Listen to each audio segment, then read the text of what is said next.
Hello coders, welcome back to my channel and I'm Mishti Soni and today I'm back with a new video of mine. So let me first introduce you to the question, okay? So today we are going to do one of the most interesting problem ka solution. And let me be very honest to you, once you get to know the logic, it's like मजेदार लगेगा बहुत ज़्यादा. So let's not keep the class boring. Let's keep it interesting and let's begin to the question.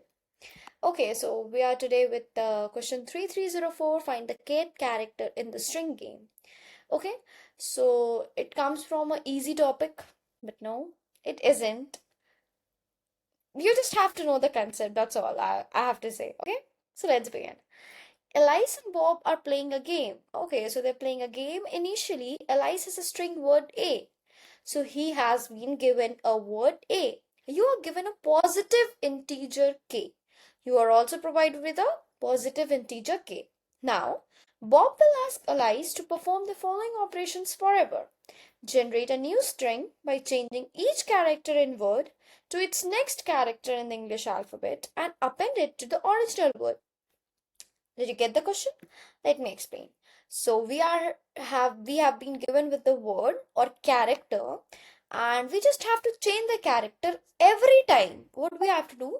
We have to take the next character of the word given. Of the word given. I'm not saying only the character.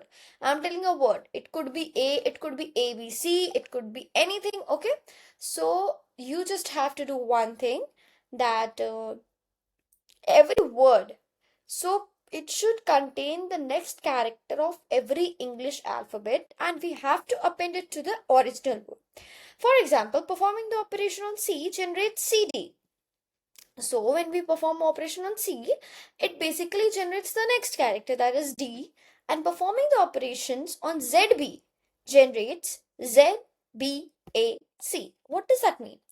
कि जब हम सी करेंगे तो सी का next आएगा, ए करेंगे तो next आएगा ए बी, बी करेंगे सी, जो भी नेक्स्ट नेक्स्ट नेक्स्ट, लेकिन जब हम जेड करेंगे तो मेक श्योर कि हमारा नेक्स्ट क्या होना चाहिए, ए होना चाहिए.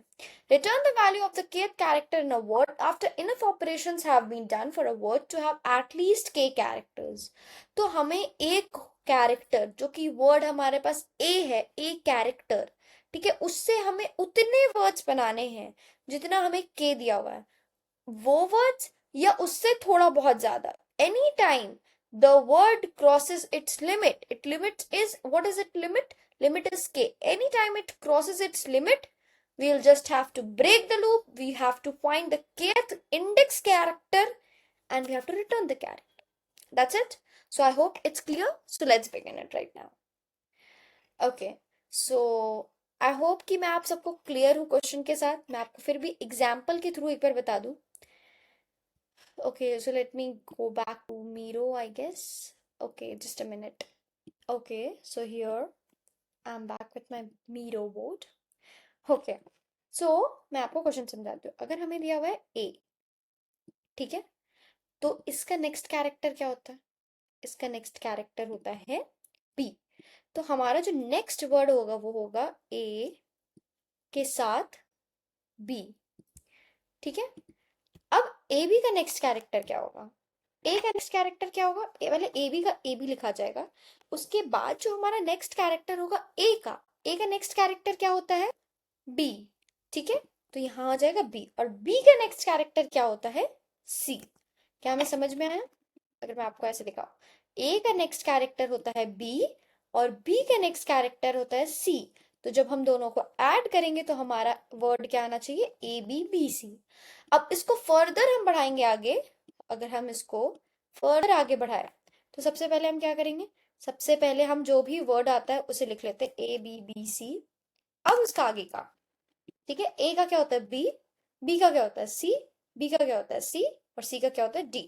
तो अब हमारा पूरा वर्ड ये प्लस होने के बाद ये बन जाता है. ठीक है, ये प्लस हटा देंगे तो दैट्स दिस. क्या हमें समझ में आ गया? अब हमें सिर्फ ये वर्ड निकालना. और अगर मान लो मुझे बोला गया कि इसका फोर्थ लेटर, इसका फोर्थ लेटर, तो क्या मैं बता सकती हूँ इसका फोर्थ लेटर क्या है? ऑब्वियसली ये जीरो इंडेक्स होता है हमेशा, तो हमें याद होना चाहिए कि ये हमेशा जीरो से ही स्टार्ट होगा। तो इसका फोर्थ, अगर हमें फोर्थ निकालना है, इसका मतलब k-1, ठीक है। 0, 1, 2, 3, क्या हमारा यही है? नहीं, 0, 1, 2, 3, 4। अगर एक सेकेंड, अगर हमें बोला गया फोर्थ, तो हम इसका आंसर क्या है? Let's see. अगर हमसे बोला हुआ है फिफ्थ, फिफ्थ कैरेक्टर निकालने हैं, तो इसका फिफ्थ क्या है? 1, 2, 3, 4, 5। Let me remove this. Fifth character निकालने बोला गया, 0, 1, 1, 2, 3, 4, 5। हाँ, तो हमारा आंसर बी होगा। तो it won't go like k-1, it would just seriously go with k। Okay, so हमें हमारा आंसर क्या होना चाहिए? बी होना चाहिए हमारा आंसर। क्या हमें ये चीज समझ में आ गया है? ठीक है, तो अब हम कोड पे एग्जीक्यूट करते हैं। ओके, तो हमें सबसे पहले एक बात समझना पड़ेगा इस क्वेश्चन के लिए कि हम क्या कर रहे हैं। बार बार हम जो भी वर्ड आ रहा है उसका हम नेक्स्ट क्या निकाल रहे हैं, और उसे उसी में ऐड करके फिर उस वर्ड को, उस पूरे वर्ड का फिर से ट्रैवर्स सेम काम करवा रहे हैं। तो क्या हम इसे बोल सकते हैं कि हम रिकर्जन से काम कर रहे हैं? क्या हम ऐसा बोल सकते हैं कि हाँ, हम सिर्फ बार बार रिकर्जन में जो भी आर्ग्यूमेंट पास कर रहे हैं, उस आर्ग्यूमेंट को चेंज किए जा रहे हैं? सबसे पहले हमने ए किया, उसके बाद अगर हमने आर्ग्यूमेंट में क्या चेंज किया, उसका नेक्स्ट कैरेक्टर को ऐड करके ए बी, फिर हमने क्या किया? ए बी बी सी, फिर हमने क्या किया? ए बी बी सी, जो भी उसके बाद आगे आएगा। तो हमने सिर्फ और सिर्फ क्या किया? हम एक ही पैटर्न फॉलो कर रहे हैं, उसमें आर्ग्यूमेंट सिर्फ डिफरेंट कर रहे हैं। तो हम क्या करेंगे? एक रिकर्सिव फंक्शन बना लेंगे यहाँ पे। तो मैंने सिंपल यहाँ लिखा फाइंड वर्ड, या फिर मैं एक काम करती हूँ, मैं हेल्पर फंक्शन बना लेती हूँ। उसका नाम मैंने दे दिया हेल्पर फंक्शन, और मैंने इसमें पास कर दिया के। और दूसरा हमारे पास क्या है? हमारा वर्ड क्या है?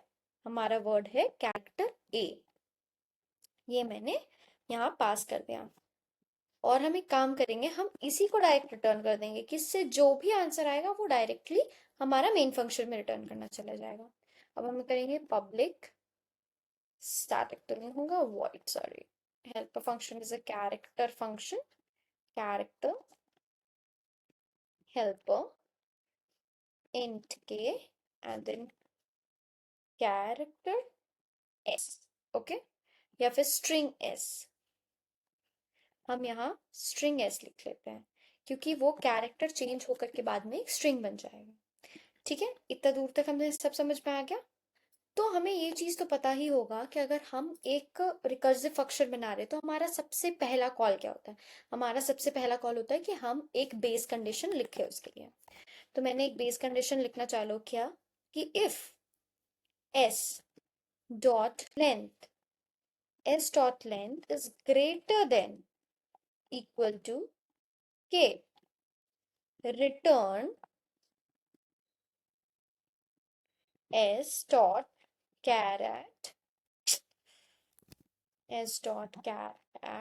k-1।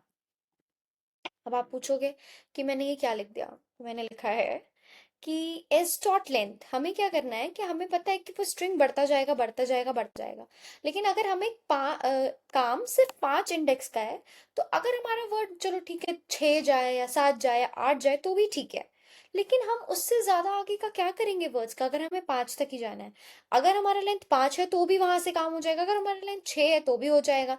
तो जो सबसे करीब होगा 5 के, हमें वहीं तक चाहिए। तो हमने क्या किया कि हम उसका लेंथ कंपेयर करवा दे रहे कि अगर वो के ग्रेटर हो जाए या फिर इक्वल हो जाए, तो हमें क्या करना है? S dot char at k-1। तो जैसे कि मैं आप यहाँ पे एक कंसेप्ट बता रही थी कि k-1 जब हम यूज करते हैं, तो मैं यहाँ पे क्यों k-1 यूज कर रही हूँ, तो मैं थोड़ा सा कंफ्यूज हो गई थी। अगर मैंने आपको यहाँ पे बोला फिफ्थ कैरेक्टर को ट्रैवर्स करा, फिफ्थ कैरेक्टर क्या होगा? तो क्या आप लिख सकते हैं एस डॉट कैरेट 5? नहीं, क्योंकि ये जीरो इंडेक्स है। तो 0, 1, 2, 3, 4, तो ये k-1 ही तो चल रहा है। इसीलिए हम क्या करेंगे, जब हम यहाँ लिखेंगे तो हम सबसे पहले क्या लिखेंगे? Return S dot char at at k-1। Okay, अब हमारा यहाँ से जो काम होगा वो मेन काम हमारा शुरू होता है। तो अब हम क्या करेंगे कि एक फॉर लूप लगाएंगे, जो स्टार्ट होगा for int I equals to 0, I less than s dot length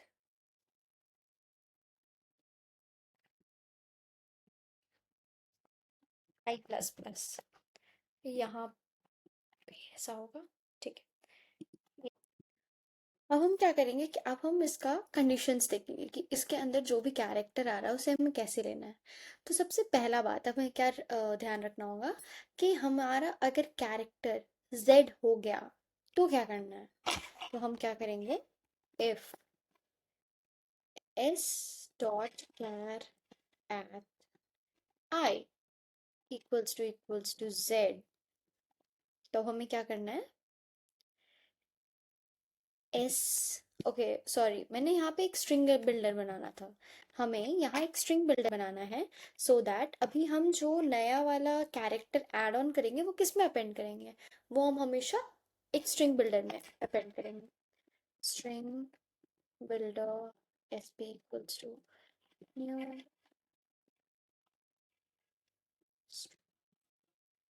okay that's it.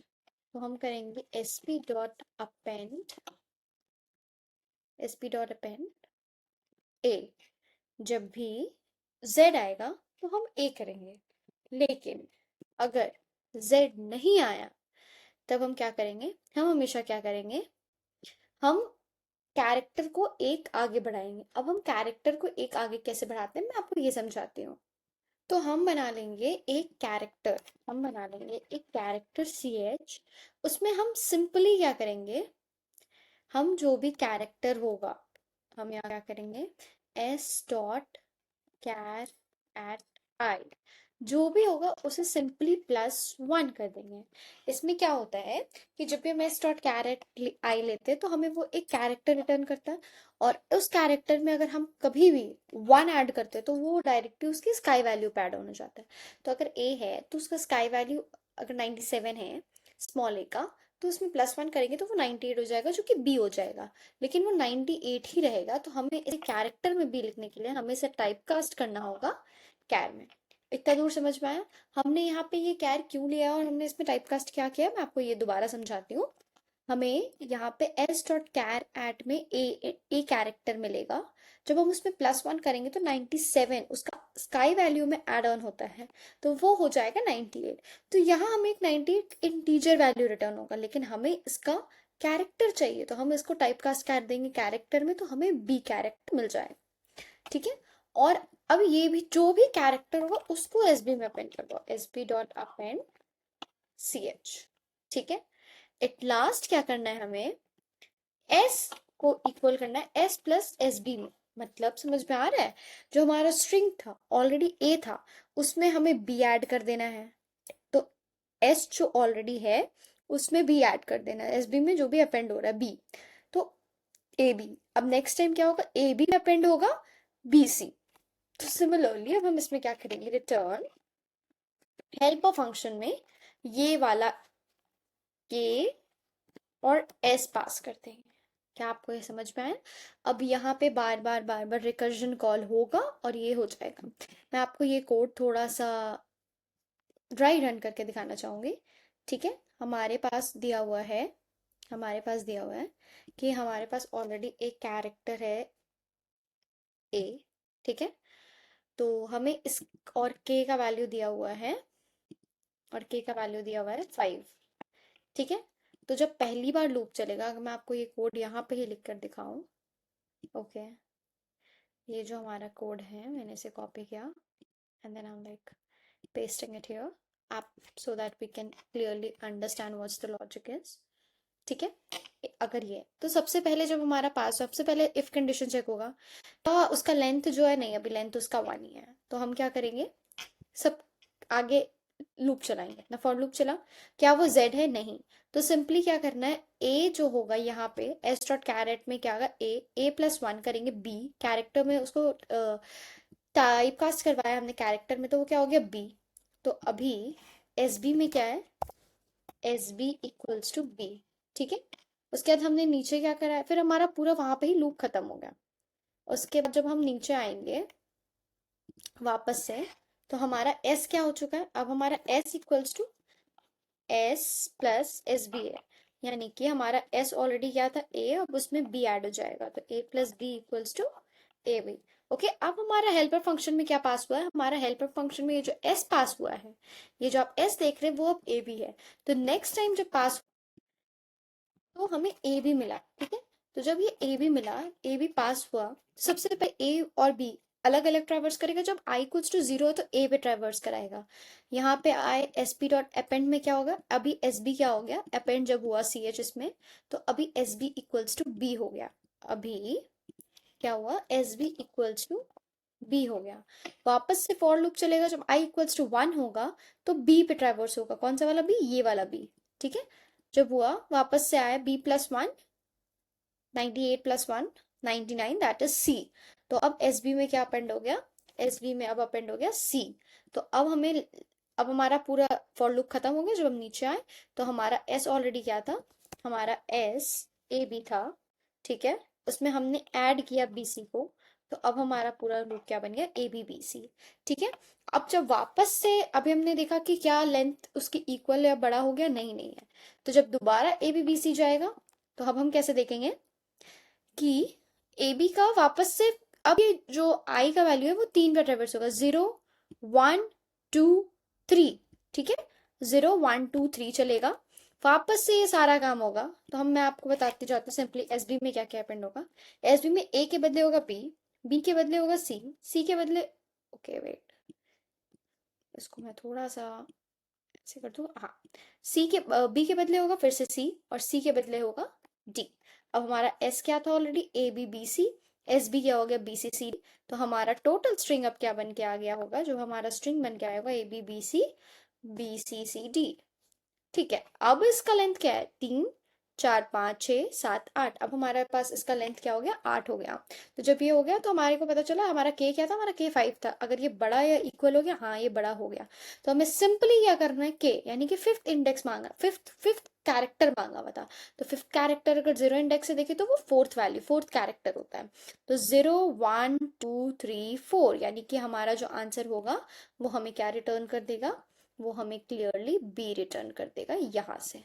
क्या आपको ये समझ में आ गया? I hope so it's clear. So let's run and check if our code is okay or not. So okay, there's a issue coming here from into character. Sorry. Oh, sorry. What we have done, we have taken a character here. So it would be like string के लिए हम double colon, जो भी semi colon use करते हैं, और character के लिए सिंगल। ओके, अब हम रन करके देखते हैं। Okay, there is one more error. हमने अगर इसे टाइप कास्ट करना है तो हम ये पूरे को टाइप कास्ट कर रहे हैं, तो इसे हम एक ब्रैकेट के अंदर डाल लेंगे। आई hope so it's clear now. और अब हमारा कोई भी एरर नहीं आना चाहिए। ओके, अब हमारा कोई भी एरर नहीं हो रहा, और हमारा दोनों टेस्ट केस पास भी हो रहा है। हम सबमिट करके चेक कर लेंगे अगर ये सही है कि नहीं। Okay, so that it is beating a 33.64 complexity, and that's, I guess, okay, because we have been using this recursion code, and which is really very easy to understand and easy to solve. So if we talk about the time complexity of this question, तो time complexity होगा हमारा big O of के, और space complexity की बात करें तो वो भी होगा बिग ऑफ के। ओके, तो I hope so this question is all crystal clear to you all. और अगर आप चाहते हो कि मैं आपके कोई भी और क्वेश्चन को सॉल्व करूँ, just comment me in the comment section, drop me your question. I'll just make the next video on the same topic. I hope you really enjoyed it. So if you really enjoyed it, do like and subscribe to my channel. Bye.